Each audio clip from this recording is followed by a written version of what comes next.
So, good morning. My name is Dernival. I'd like to thank Marianne, Betty, and them Amazon Group to invite me. I will present you. I try to speak, but I can't. Mari help me. Uh, I will show you some hypotheses about them that I try to summarize in my work. I entitled this "Them was totalizing them." I'm I'm trying to explain why.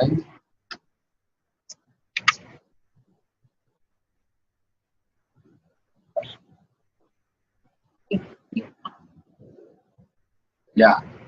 My Antonio Oliver Smith defined disaster was a totalizing event. I'm gonna try. I think it's useful to think about dams too, and because the dams was disaster affected eventually many parts of the social and environmental lives, and it's good because my question here are dams disaster? The fisherman answer to Carol, yes, the dams are disasters, and it's a good uh, connection to our speech. But dams are totalizing that not because they affect these many parts of social and environmental life, is because we need to consider different process, relation and scales, temporal and spatial scales in order to understand the dams. And I try to propose some hypotheses to understand that. Um, the first hypothesis is dam was a geopolitical event. Amazon dams in these days play a specific role in the new geopolitics of primary industry around the world. It's not after the international oil crisis in 1973, the primary industry around the world has been allocated in some countries was Brazil, also countries of Africa or South of Asia, like China. And in Brazil, according to Coelho and a lot of studies, the Tucuruidama related these aluminum plants that started there in Brazil in that time. It is important because today, as David showed, 30% of Brazilian exportation is from iron, or what we call ferrogusa, in English made pig iron. Then today, after aluminum chain, we need to consider too the pig iron chain, or the big mining project there based in Amazon, in Pará. That's place where I was born. Another important thing to consider then was a geopolitical event is expression of World Bank to South countries or developing countries, was some people prefer, open their agribusiness sector to global companies. Brazil opened this agribusiness sector to global companies, to private global companies in 1996. Actually, by this perspective, IRSA is a kind of implementation of consolidation, this new role of Amazon playing this new geopolitical of primary industry around the world. Actually, I really like this statement of Seva. Dams are a kind of strategy industry too, because you extract the mechanical power of the river and transform it in an electric power. But of course, then it's not only this. Then this is only to show some dates. This scourge, Brazil needs power. Brazil needs power. It's an interesting scourge because if you look for a ton of aluminum process, a ton of aluminum, you need 18,000 of kilowatts, and this is the same average of consumption of a little house for people on a year.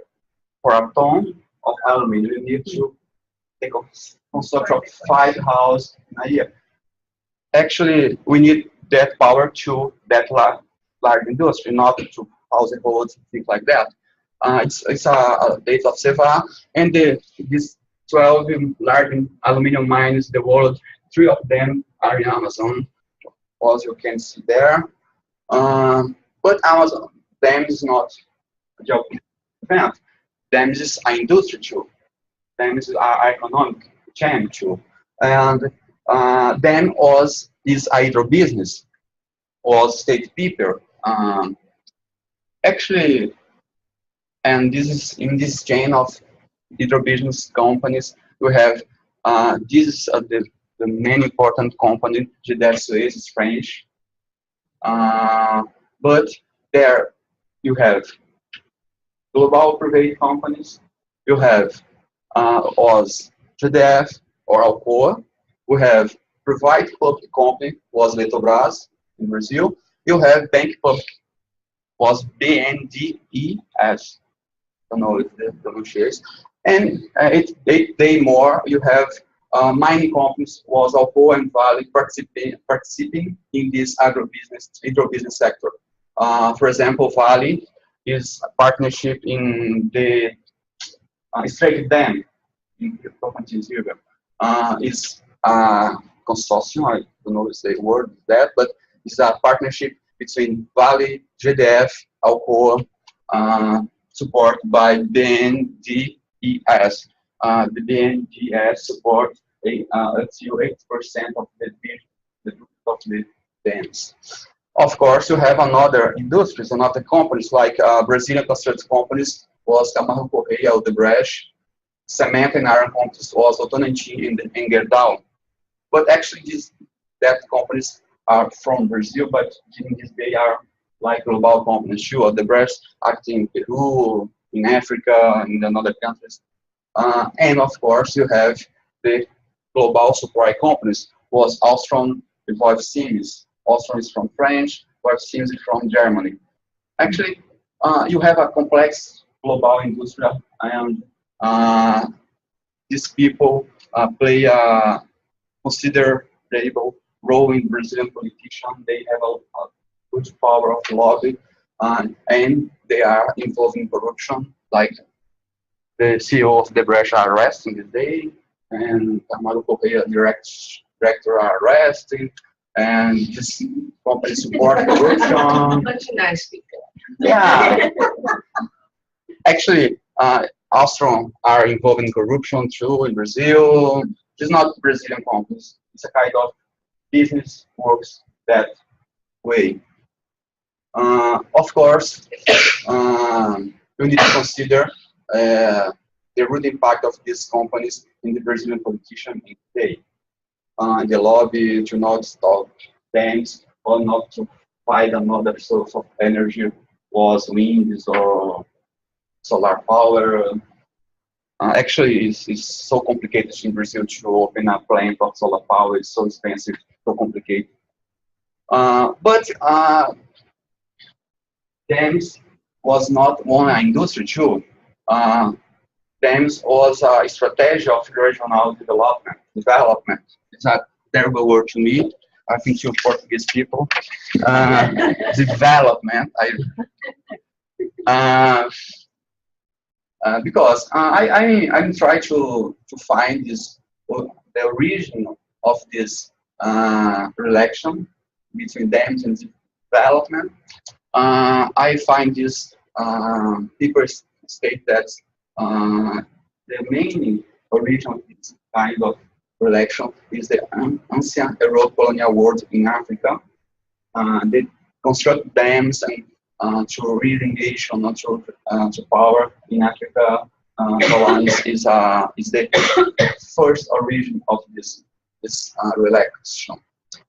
It's interesting because consider this colonial heritage of dams, because if you need to understand how these large developed projects, how these projects relate to local people, it's important to consider this colonial heritage.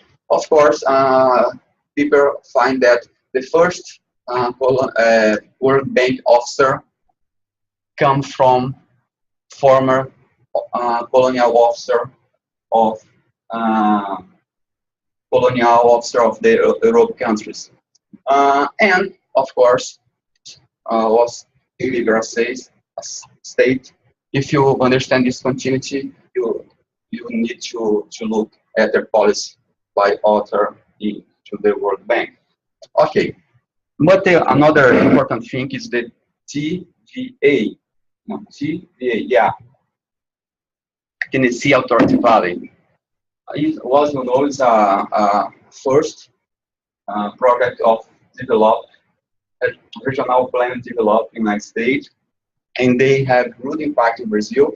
And dams is a central part of this vision of the centrality planned development.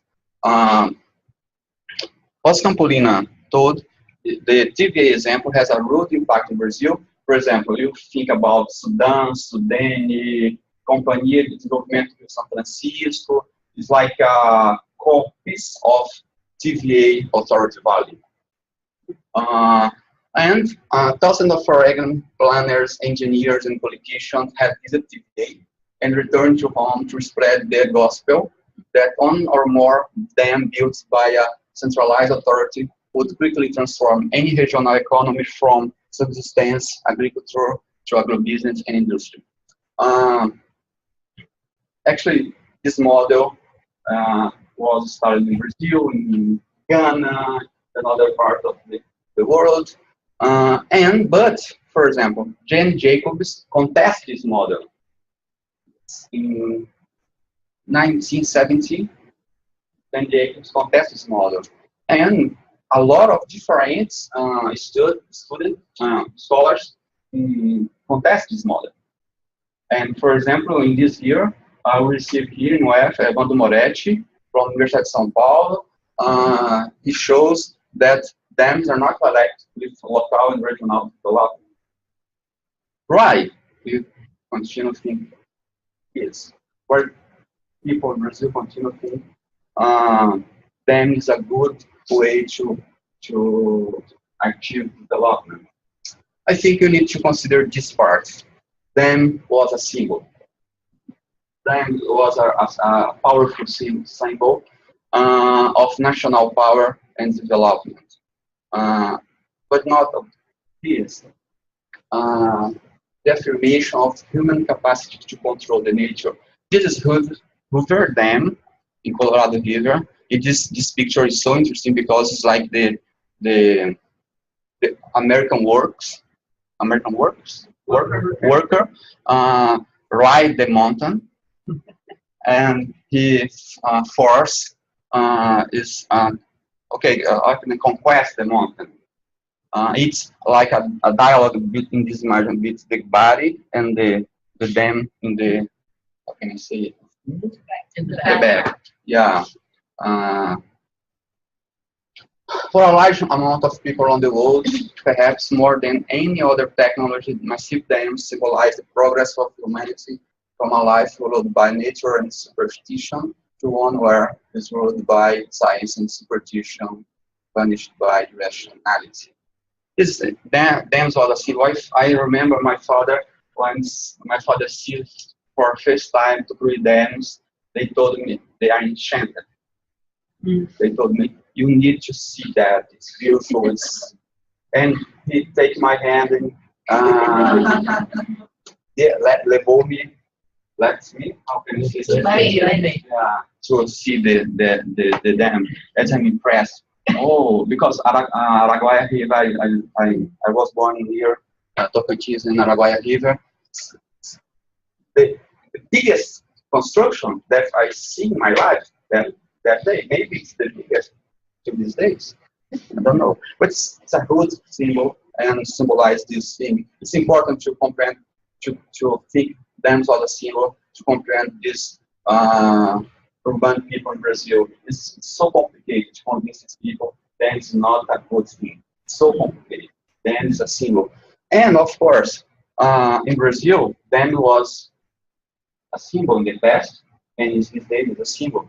This is an advertisement for Straight Dam. Actually, it's a, how can I say, aero vision, and if the statement is like for Brazil bigger, it makes sense. Greater Brazil. A greater Brazil. Marianne and other people, of course, remember this official ideology of the Brazil dictatorship times Brazil Grande. Then you know this Tagan, you know this advertisement? Yeah, yeah, because Agani knows a lot of things about. uh, yeah. Then this bigger Brazil is a connection with that dictatorship times ideology. Because in that moment, large developed projects also Taipu Dam and Trans-Amazonic Road were symbol of national power, pride, and capacity to control the tropical nature.